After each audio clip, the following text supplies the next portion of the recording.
Good morning all of you. स्वागत है आपका आपके अपने चैनल श्रीजी स्टडी पॉइंट में।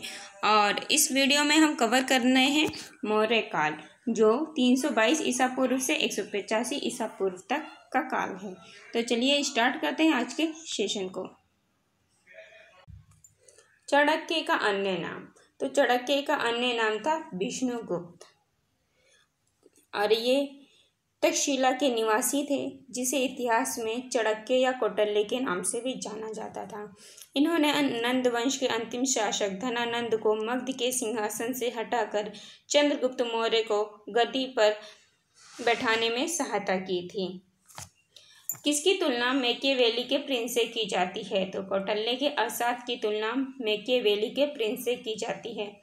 वे कौन सा शासक था जिसने राज सिंहासन पर बैठने के लिए अपने बड़े भाई सुसीम की हत्या कर दी? तो वो था अशोक। अशोक के पिता कौन थे? बिंदुसार। और बिंदुसार के पिता कौन थे? चंद्रगुप्त मौर्य। कौन थे? चंद्रगुप्त।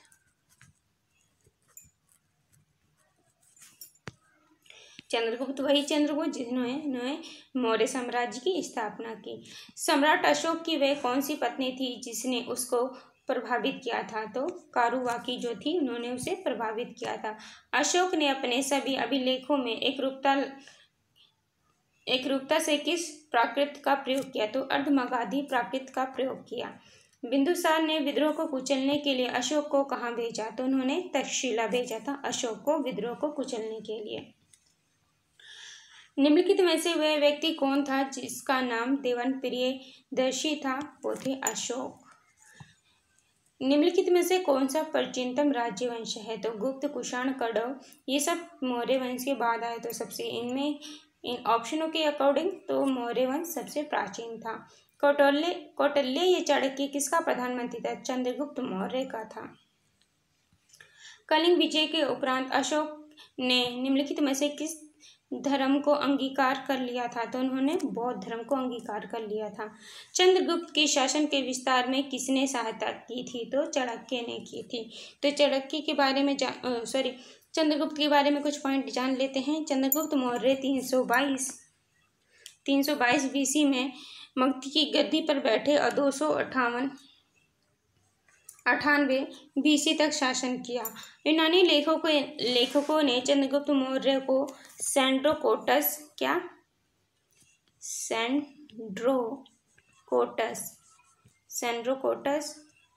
और एंड्रोकोटस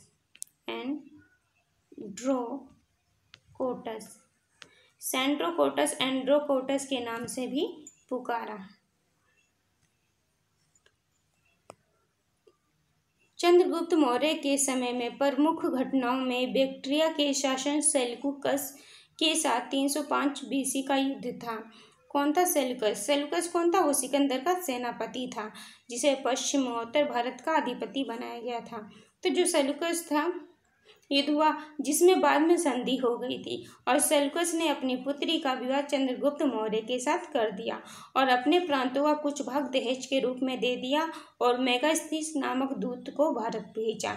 तो एक क्वेश्चन यहाँ से भी रेज होता है, तो किसके शासनकाल में मेगास्थनीस नामक दूत आया था? तो चंद्रगुप्त मौर्य के शासनकाल में मेगास्थनीस नामक दूत आया था।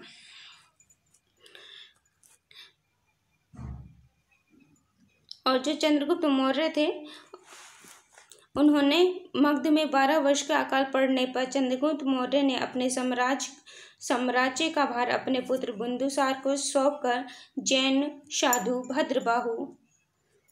भद्रबाहु के साथ कर्नाटक राज्य के मैसूर के श्रवणबेलगोला चला गया, जहां उन्होंने काया क्लेश द्वारा 258 BC में अपने शरीर का त्याग कर दिया था।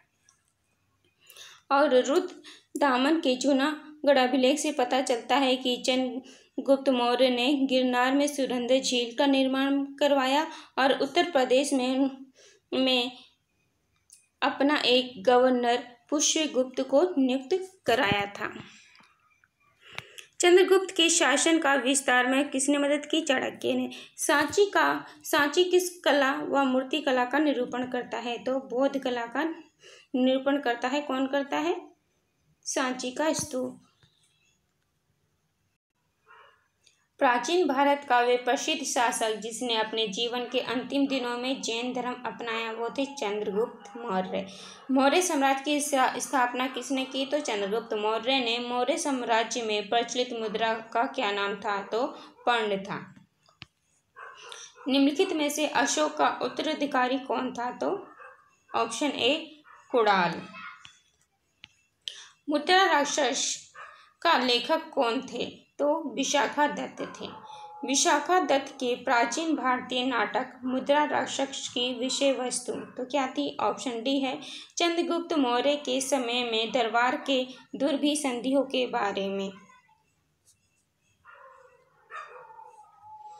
मलवा, गुजरात एवं महाराष्ट्र किस शासक ने पहली बार जीते? तो चंद्रगुप्त मौर्य ने पहली बार जीते मलवा, गुजरात और महाराष्ट्र। किसने सहिष्णु, उदारता और करुणा के त्रिविध आधार पर राजवंश की स्थापना की? तो अशोक ने। निम्नलिखित में से किस शहर में अशोक के शिलालेख नहीं हैं? तो वो है पाटलिपुत्र में नहीं है। अशात लेखक का समकालीन थे तो मतलब चंद्रगुप्त। अशात का लेखक यानी जो चाणक्य थे वो अशात के लेखक थे। किसके समकालीन थे? चंद्रगुप्त के। नंदवंश के पश्चात मगध पर किस वंश ने शासन किया?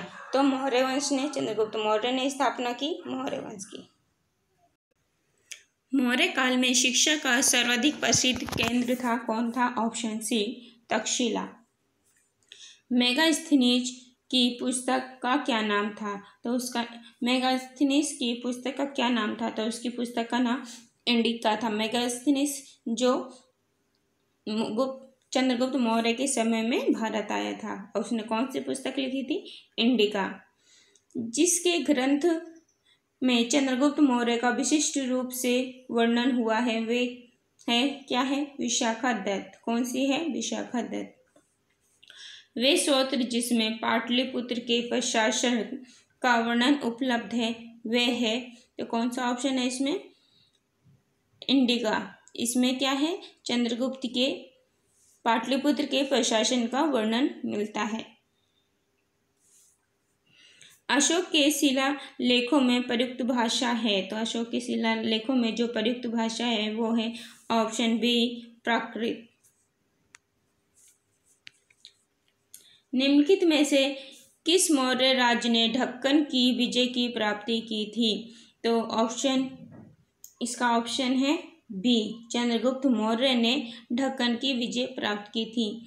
मेगास्थनीज ने भारतीय समाज को कितनी श्रेणियों में विभाजित किया था? तो इन्होंने भारतीय श्रेणियों को 7 श्रेणियों में विभाजित किया था भारतीय समाज को। कौटिल्य के अर्थशास्त्र में किस पहलू पर प्रकाश डाला गया था? तो इनके अर्थशास्त्र में राजनीतिक नीतियों पर प्रकाश डाला गया था। कौन सा क्षेत्र अशोक के साम्राज्य में शामिल नहीं था? तो ऑप्शन सी श्रीलंका जो था अशोक के साम्राज्य में शामिल नहीं था। लेकिन इन्होंने बौद्ध धर्म के प्रचार प्रसार के लिए अपनी पुत्री संघमित्रा को वहां पर भेजा था। पाटलिपुत्र को किस शासक ने सर्वप्रथम अपनी राजधानी बनाया? तो बनाया है चंद्रगुप्त मौर्य ने सर्वप्रथम पाटलिपुत्र को अपनी राजधानी। पाटलिपुत्र में स्थित चंद्रगुप्त का महल मुख्यतः बना था किसका बना था? चंद्रगुप्त का महल लकड़ी का। बराबर की गुफाओं का उपयोग किसने राजगृह के रूप में किया था? तो इसका 36 का जो ऑप्शन है वो ए है आजीविकों ने। किस अभिलेखों से ये साबित होता है कि चंद्रगुप्त मौर्य का प्रभाव पश्चिम भारत तक फैला हुआ था? तो ऑप्शन सी है रुद्र दमन का जूनागढ़ अभिलेख से ही पता चलता है। केवल वे स्तंभ जिसमें अशोक ने स्वयं को मगध का सम्राट बताया है, तो इसमें से कौन सा वो अभिलेख है? तो ऑप्शन डी, भाब्रू स्तंभ, जिसमें अशोक ने स्वयं को मगध का सम्राट बताया है। अब किसको कौन कौन से नाम दिए गए हैं? तो चंद्रगुप्त को सेंड्रोकोटस और बिंदुसार को अमित्रघात, अशोक को प्रियदर्शी या प्रियदर्शी, चाणक्य को चंद्रगुप्त, ये इनके नाम हैं।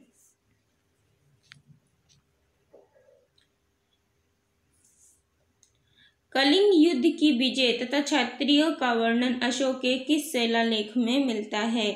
तो ये इनके शिलालेख 12वें शिलालेख में मिलता है।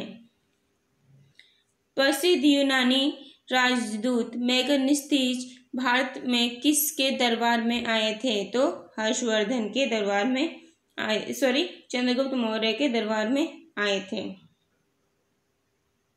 चंद्रगुप्त मौर्य ने सेल्यूकस को कब पराजित किया था? तो ऑप्शन बी है इसका राइट आंसर। 305 ईसा पूर्व में चंद्रगुप्त ने सेल्यूकस को पराजित किया था। निम्नलिखित में से कौन सा राजा जनता के संपर्क में रहता था? तो कौन सा राजा रहता था जनता के संपर्क में? अशोक। अशोक ने 260 ईसा पूर्व में कलिंग को जीतने के बाद क्या किया? तो उन्होंने क्या किया?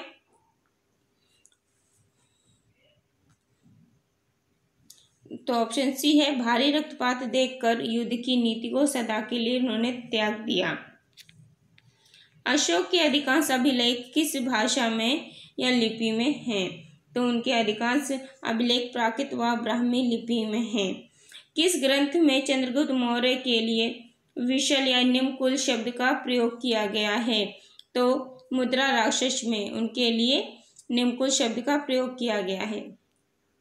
मौर्य नरेश के बारे में निम्न में से कौन सा कथन सही है और उन्हें विकास किया था?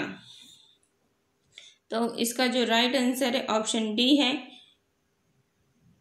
कि यानी संस्कृत कला व साहित्य का और प्रांतीय विभाजन का, हिंदू कुश तक साम्राज्य का, ये इन्होंने विकास किया था कथन।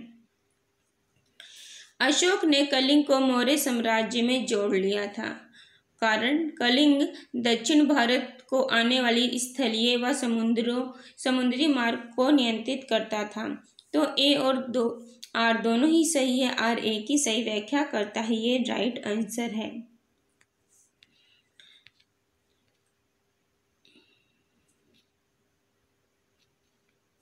अशोक के जो शिलालेख संगम राज्य के बारे में हमें बताते हैं उनमें शामिल है दूसरा और 13वां अभिलेख कथन। अशोक के राज्य देश के अनुसार धार्मिक निष्ठा की अपेक्षा जनता के मध्य सामाजिक समरसता अधिक महत्वपूर्ण है। कथन। उसने धर्म संवर्धन के स्थान पर समता के विचारों का प्रसार किया था। 54 का जो राइट आंसर है वह है ऑप्शन ए, यानी ए और आर दोनों ही सही है। आर ए की सही व्याख्या करता है। निम्नलिखित में से किस राज्य देश में अशोक के व्यक्तिगत नाम अशोक का उल्लेख मिलता है? तो किस में मिलता है? ऑप्शन डी में। उनका जो मस्की का अभिलेख है उसमें ये उल्लेख मिलता है। निम्नलिखित वक्तव्यों में कौन सा एक वक्तव्य अशोक के प्रस्तर स्तंभों के बारे में गलत है? तो ऑप्शन पढ़ लेते हैं। इन पर बढ़िया पालिश है, ये अखंड है, स्तंभों का शेफ्ट शुंडाकार है, ये स्थापत्य संरचना के भाग हैं। तो इसमें से जो गलत पॉइंट है वो हमें चुनना है। तो 56 का जो राइट आंसर वो डी है, ये गलत है, ये स्थापत्य संरचना के भाग हैं। श्रीनगर की स्थापना किस मौर्य शासक ने की थी?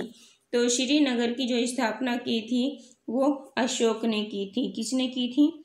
अशोक ने। अशोक ने और भी नगर बसाए थे। नेपाल में पाटन बसाया था, देव पाटन बसाया था और ललित पाटन।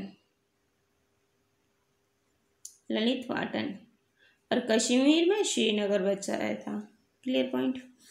उत्तरापथ जो उसके साम्राज्य थे उसकी राजधानी, अशोक मौर्य साम्राज्य के प्रशासन की राजधानी क्या थी? देखो, जो उत्तरापथ थी उसकी राजधानी तक्षशिला थी। दक्षिणी पथ की राजधानी स्वर्णगिरी थी। अवंती राष्ट्र की राजधानी उज्जैनी थी। और प्राची यानी पूर्वी प्रदेश की राजधानी पाटलिपुत्र थी। किस ग्रंथ में शूद्रों के लिए आर्य शब्द का प्रयोग हुआ है? तो 59 का जो राइट आंसर है ऑप्शन ए, अर्थशास्त्र में शूद्रों के लिए आर्य शब्द का प्रयोग हुआ है। अशोक ने अपने राज्याभिषेक के चौथे वर्ष में निग्रोध के प्रभाव से प्रभावित होकर किससे बौद्ध धर्म की दीक्षा ली थी? तो उन्होंने बौद्ध धर्म की दीक्षा उपगुप्त से ली थी। किसने पाटलिपुत्र को पोलिब्रोथा कहा है? तो मेगास्थनीज ने पाटलिपुत्र को पोलिब्रोथा कहा है। मौर्य काल में एग्नोमाई किसे कहा जाता था? तो मौर्य काल में एग्नोमाई सड़क निर्माण अधिकारी को कहा जाता था। मौर्य काल में गुप्तचरों को क्या कहा जाता था? मौर्य काल में गुप्तचरों को गूढ़ पुरुष कहा जाता था। किस श्रीलंकाई शासक ने अपने आपको मौर्य सम्राट अशोक के आदर्शों के अनुरूप ढालने की कोशिश की है? तो तीसने। किसने? तीसने। किस जैन ग्रंथ में चंद्रगुप्त मौर्य के जैन धर्म अपनाने का उल्लेख मिलता है? तो इसमें परिशिष्ट पर्वन में मिलता है चंद्रगुप्त मौर्य का जैन धर्म अपनाने का उल्लेख। किस महीने से मौर्य का राजकोषीय वर्ष आरंभ होता है? तो आषाढ़ यानी जुलाई के महीने से मौर्यों का राजकोषीय वर्ष आरंभ होता है। किन किन दक्षिण भारतीय जातियों का उल्लेख अशोक के शिलालेख में किया गया है?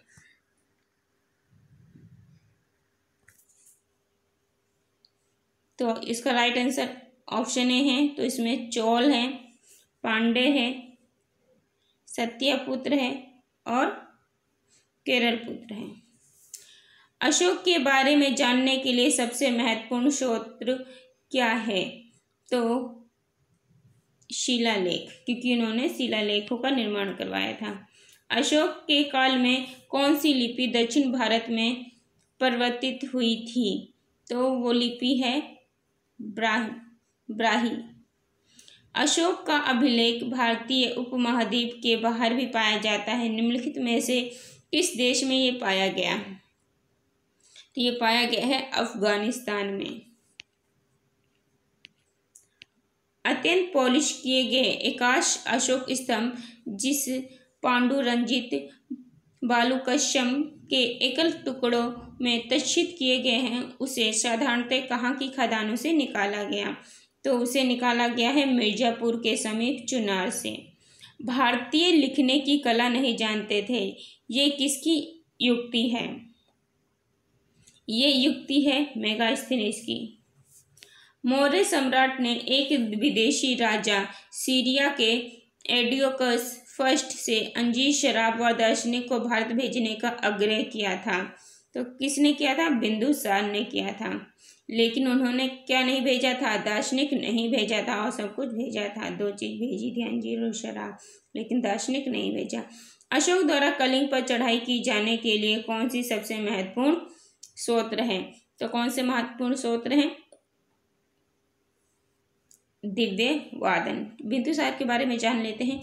बिंदुसार का जो शासन काल है 298 बीसी से 273 बीसी तक रहा है। और बिंदुसार को राजकाज में सहायता देने के लिए राज दरबार में 500 सदस्यों की परिषद थी, जिसका पहला प्रधान चाणक्य था। बिंदुसार के समय अशोक अवंती का गवर्नर था। बिंदुसार के दरबार में यूनान के डायमेकस और मिस्र के डायनेसिस दूत आए थे। और तभी बिंदुसार ने सीरिया नरेश से मीठी शराब और सूखा अंजीर और दार्शनिक खरीद कर भेजने का आग्रह किया था, लेकिन सीरियाई नरेश ने 2 चीज़ों को तो भेज दिया और दार्शनिक भेजने के लिए मना कर दिया था। क्लियर है पॉइंट। अशोक द्वारा कलिंग की चढ़ाई किए जाने के लिए सबसे महत्वपूर्ण स्रोत कौन सा है? तो इसका जो राइट आंसर है दिव्यवादन।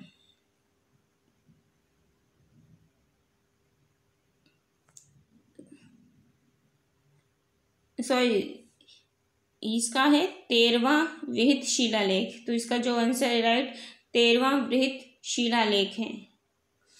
बिंदुसार की मृत्यु के समय अशोक किस प्रांत का गवर्नर था? तो अशोक जो था वो उज्जैन का गवर्नर था। उज्जैन यानी अवंती। किस शिलालेख में अशोक ने घोषणा की कि सारी प्रजा मेरी संतान है? तो पृथक कलिंग शिलालेख में ये घोषणा की पृथक प्रजा मतलब सारी प्रजा मेरी संतान है, पृथक कलिंग शिलालेख में पता चलता है। कौन सी घोषणा युद्ध और हिंसा के प्रति अशोक के आंतरिक दुख को स्पष्ट करती है? तो वो है कलिंग का पृथक शिलालेख।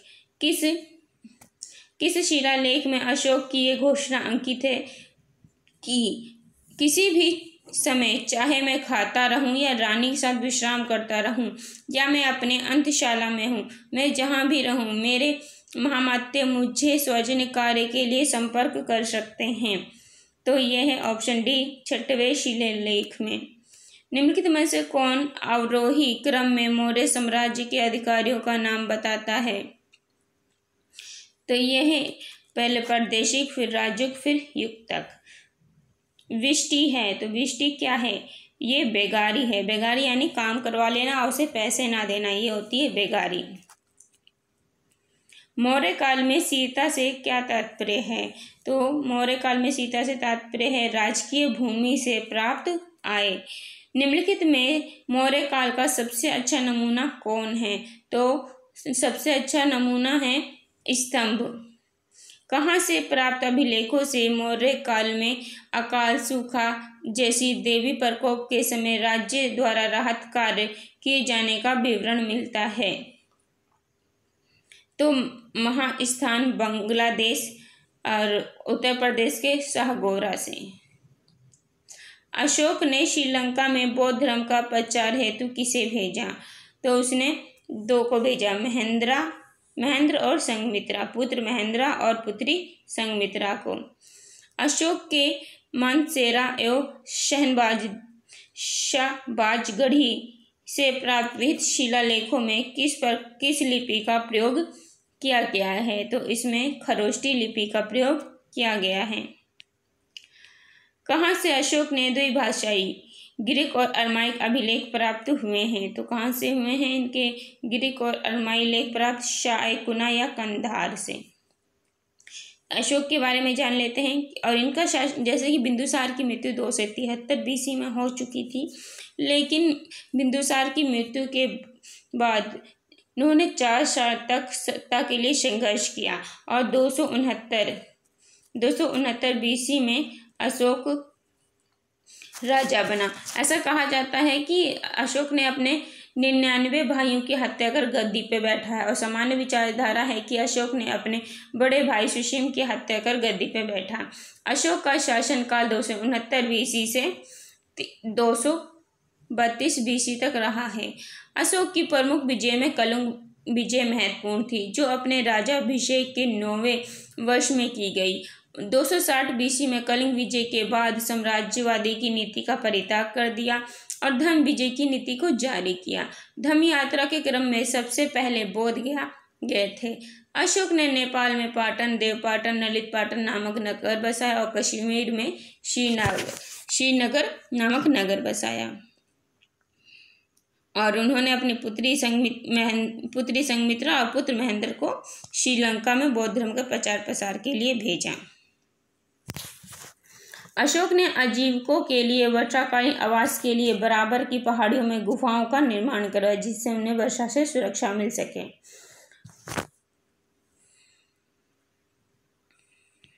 कौटिल्य के द्वारा रचित अर्थशास्त्र कितने अधिकरणों में विभाजित है? तो इसका जो राइट आंसर है ऑप्शन डी 15। कौटिल्य द्वारा अर्थशास्त्र कितने अधिकरणों में विभाजित है? 15। अर्थशास्त्र में उल्लेखित सप्तांग में शामिल थे, तो क्या शामिल थे? ऑप्शन ए राजा, क्षेत्र एवं प्रशासन एवं कोश। राजा, क्षेत्र, प्रशासन व कोश शामिल हैं। अशोक का समकालीन तुर्मेय कहाँ का राजा था? तो मिस्र का। किसके शासनकाल में डायमेकस और डीमेकस भारत आए थे? तो ये मैं बता चुकी हूँ किसके शासनकाल में आए थे। ऑप्शन बी बिंदुसार के। निम्नलिखित अभिलेखों में से किस में अशोक का नाम उल्लेख हुआ है? मतलब किस अभिलेख में अशोक का नाम लिखा हुआ है? तो इसका राइट आंसर है गुर्जरा अभिलेख में। तो आज के लिए इतना ही। Thanks for watching.